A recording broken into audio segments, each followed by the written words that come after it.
was sometime, I think in November, Andriy called me and asked me, do you want to come back and do something spectacular? And I was like, yes, of course. I spent season 2 with Vanya, and what he does as a cinematographer is amazing. It was really special to have Vanya back.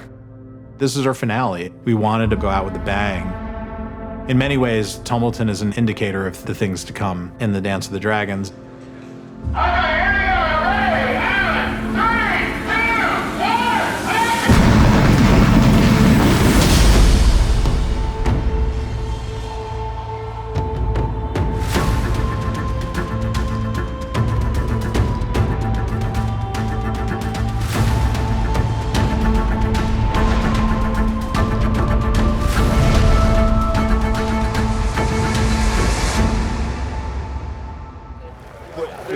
We can make their start line. Hello, so you jump on the stake mark there, please. Tommy will walk to there with the guys. Hold off. They'll all take like 4 steps. Yeah.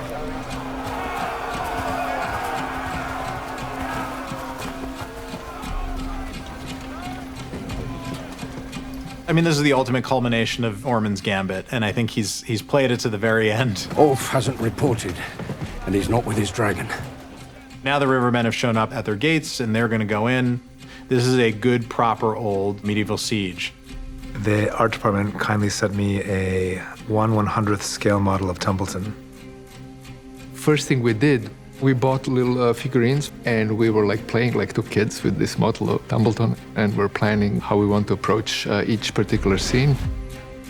It was months of crafting storyboards and previs and showing it to me, and we very much assembled the battle in prep and were able to plan and shift things based on how we were seeing it come together. Jim Clay and his team built this incredible set on our backlot. We had an incredible location, Hankley Common in Surrey, to marry it to. Jim's great idea of putting these farmhouses there really locked everything into a landscape, and you had a definitive focus for playing the scenes around that. Lords, knights, savages and cutthroats! Whether you live or die today, you will be remembered in the histories as those who began the Hightowers then.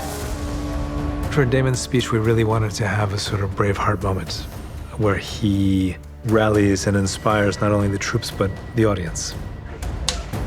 I don't want the best of you, I want the worst! It's about the sort of magnitude, but also about the intimacy. So getting those wide shots, but also being in close enough with the camera to feel Daemon's emotion. Go now. And kill them. Was that fun, mate? It was, mate, yeah. Paul, what are we doing today, Paul? We're doing Running Up the Hill with Hugh with Chris on Focus. The action's that way, guys. Okay, speeding and set, here we go. And 3, 2, 1, action! The Surrey Tumbleton part was very open and expansive, and probably one of my favourite days shooting is, joining a battle on an open field. Action! Action! The costume is stunning. I have discovered over the years filming it is incredibly heavy. We've done 6 takes so far, so I expect we're going to probably do, how many? At least 25 more. Yeah, it was a few goes of that, and I seem to remember it was just before lunch, and everyone was getting really hungry, and it was like, come on, hurry up, so. Away from the ladder as possible, and then literally Bradley can watch that camera, and as Tommy's halfway, start climbing, and he'll be at the top of the ladder when Tommy's. Start there. Yeah, just give us a shield back. Just rile the troops again. Yeah. Everybody ready? And 3, 2, 1, action!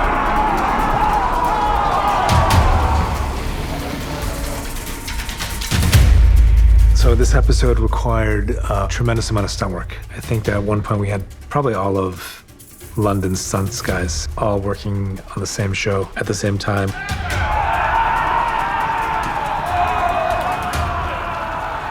So we got the Siege of Tumbleton. We have done sieges before, not on this scale though. This is big scale. A lot of the A side of that was done at Hankley Common, and then we came back to the studio where Jim Clay and his team have built this huge set on the backlot. So we travel with the winter walls. People are getting hit by rocks and getting hit by arrows.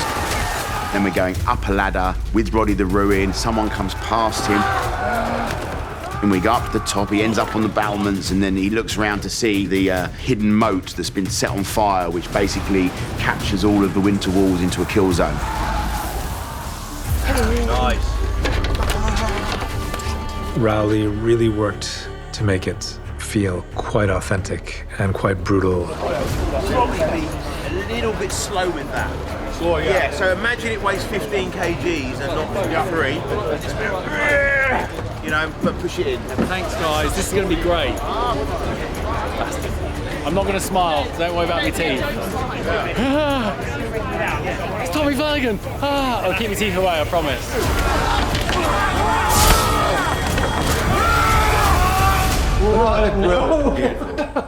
See you later. Oh, he's dead. Right. Moving on. Right, lovely. Well done. Dracarys!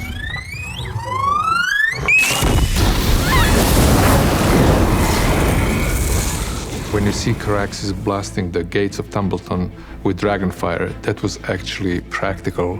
There's this great moment where we burn the door. And interestingly enough, I just thought the door's so huge that's going to have to be CG. Like, we have to burst the door open. And I thought, we're just not going to get all that in camera. And of course, Mike, our amazing special effects guy, is going, look, leave it with me. 3, 2,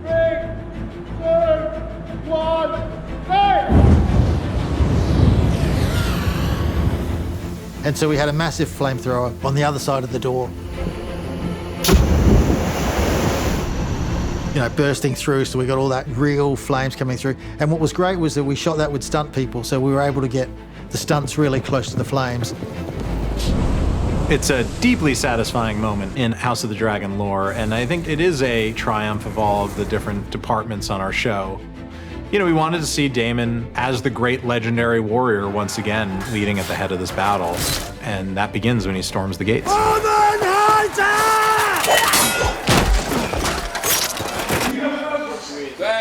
We're rolling. Stand by. Okay, here we go. Ready? And 3, 2, 1, action! Ryan and I got together early on, and we were like, okay, Daemon is going to be at this fight. That means the Sword Dark Sister is going to be at this fight.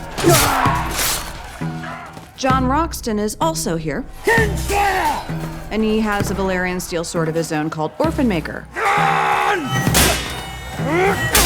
As fans, we wanted to see that fight. 2 seasoned warriors, 2 Valyrian steel swords, 2 of our favorites having a go.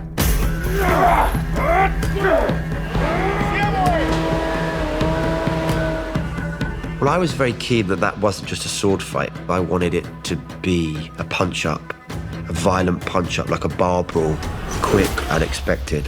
There's a real adrenaline to it, and I'd take that over being sat in a council chamber. But I know you need the council chamber stuff for the context.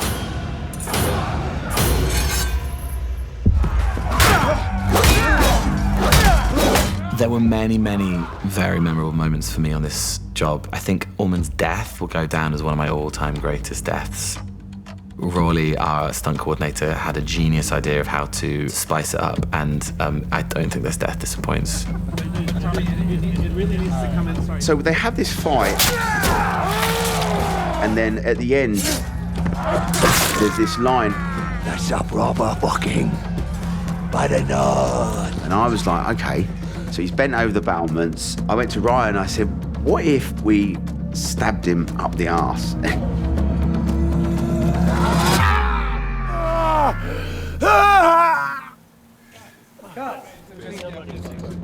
James gets a knife that size up his bum. And yeah, delightful ways to die. And then the dragon comes in and burns us both to crisps.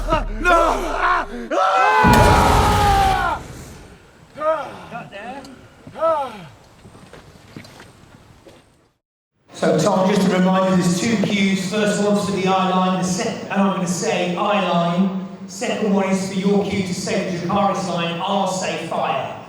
I say fire. You say Dracarys! Yeah. Hey! When I read the script, there were 2 moments where I had to put the script down and just take a second and go, is this really happening? Do I really get to say the word Dracarys? Yes, I do. I do get to say Dracarys.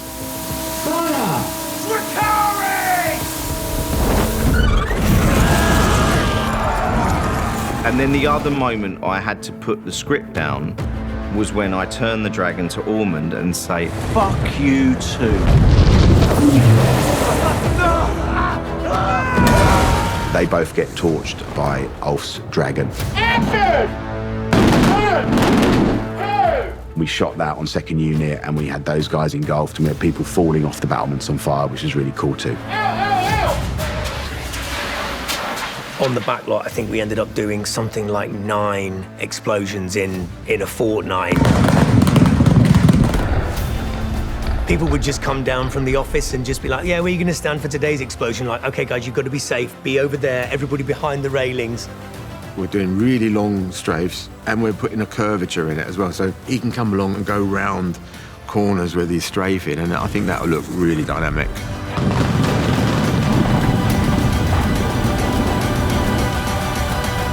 It feels like we've upped our game. This is the season where it all comes together.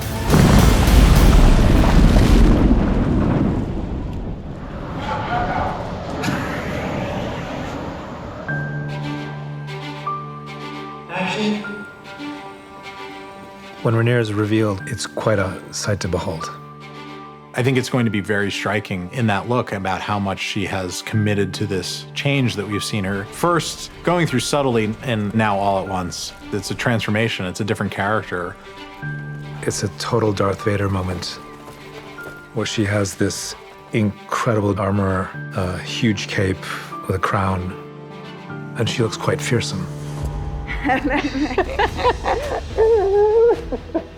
Welcome back. Thank you. Emma was really fantastic throughout the process. They were really responsive, very interested in what we were going to do. These are bits and pieces that Simon mocks up, so we get an idea of what things might look like. Came down, did a small tour of the workshop, spoke to the crew. Really encouraging and very excited to see what we'd end up with. I think I just really love chainmail and I would actually wear that on my days off. I've got really into chainmail too. Yeah, like this is so vibey.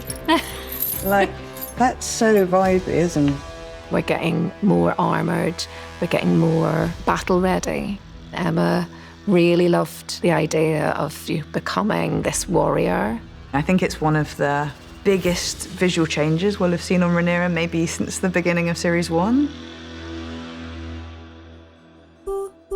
The chainmail, I was worried that was gonna swamp Emma, that we would lose the beauty of Rhaenyra. So we had talked about the idea of some sort of war paint, but something that felt really simple and something that she could have done herself. And we thought, what can we do? And it was like that sort of dragon blood red. I had a go, she had a go. And where we landed was this sort of gesture in a red pigment that just runs through the eye. In the end, it was very simple, and I always think some of the simple things look the strongest. And then Emma and I said, well, they're never going to let us do this. And Ryan loved it and was like, yeah, this is perfect, this is great, let's go for it. Well, I remember the palpable relief when we put everything together and it worked. There's something kind of Joan of Arc, I think, about this imagery, and I find it really exciting because for the first time, Rhaenyra is cognizant of the image making. This is about fascist imagery. This is about iconography.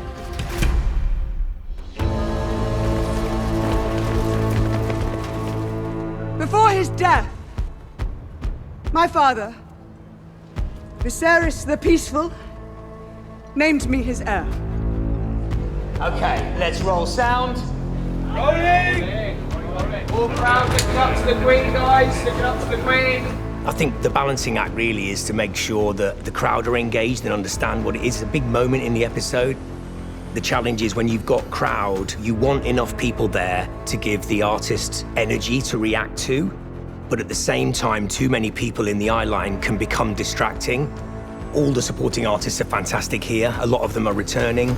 People of King's Landing! I mean, I'm really grateful to all of the supporting artists who were there that day for their patience and for being willing to be so participatory, actually, in the scenes. I just think I love it, yeah. And the more energy they gave me, in a way, the better, or the more that they fought her, actually, the better. Emma was very open to giving us different levels and versions so that we can, snip it together in the magic of the edit. Then to my father, then to me. Then to my father, then to me. We can cut there, thank you. Thanks for being such a nice audience.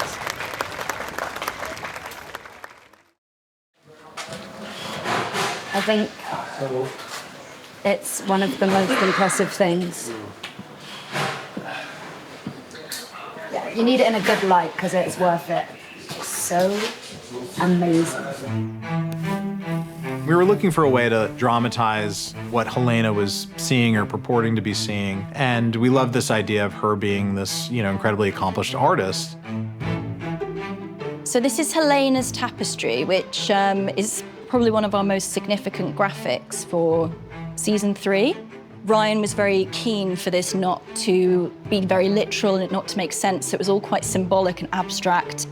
Everything you see here, I illustrated as a drawing. I drew out all those pieces and colored it in. The messy strings that you see was something I did by hand, and it shows that she's depicting her own death, and kind of strings are coming off, and it's quite a tangible thing for Fia, the actress, to be able to pull on strings and show her madness going, and it's quite upsetting, really, how it ends with her there. It really feels like Helena's almost overworking herself doing this, because maybe it is her therapy in that sense. And there's also quite a nice poetry to the idea that it's an externalization of when she's done, then that's the end. So she's working towards this sort of meta finishing point.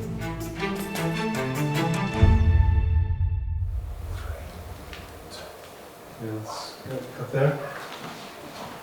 Fia, we adore you, we love you. Please come back and visit and keep in touch. Thank you for everything. That one hurt. It very much hurt to say goodbye to Fia at the end of that episode. I think what I would say is I'll miss the relationships with the whole crew and the cast. The web that actually makes the show. I'll miss Liv. I'll miss being Helena and Liv being Alison and us having a laugh. That's what I'll really miss. Oh my God, I will miss working with Fia. I'm gonna really, really, really, really miss her. Fia is such a great one. I marvel at her uniqueness that she brought to Helena as a character and made her somebody that you've always deeply cared about. And I just love the way Fia dramatized her character.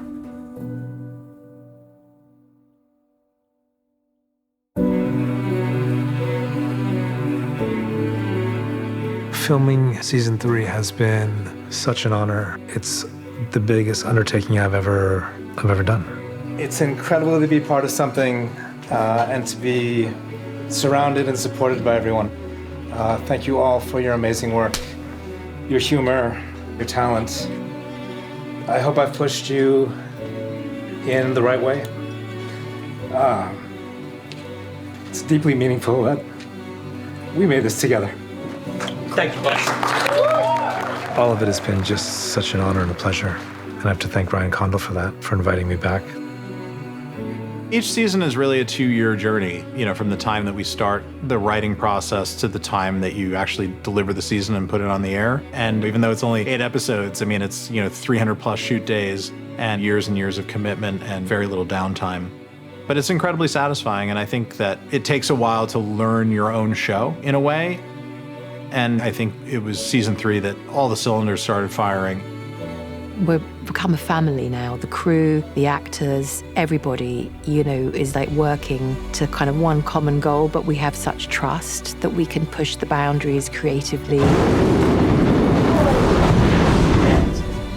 Oh my God! Is what filmmaking is all about. It's that infectious feeling of we do this together, this crazy carnival, to make the most epic show on television. And action. Being able to come over here and be a part of this studio has been absolutely incredible. I feel like that little piece of history is a part of me now, and I'm really grateful for that. Cut.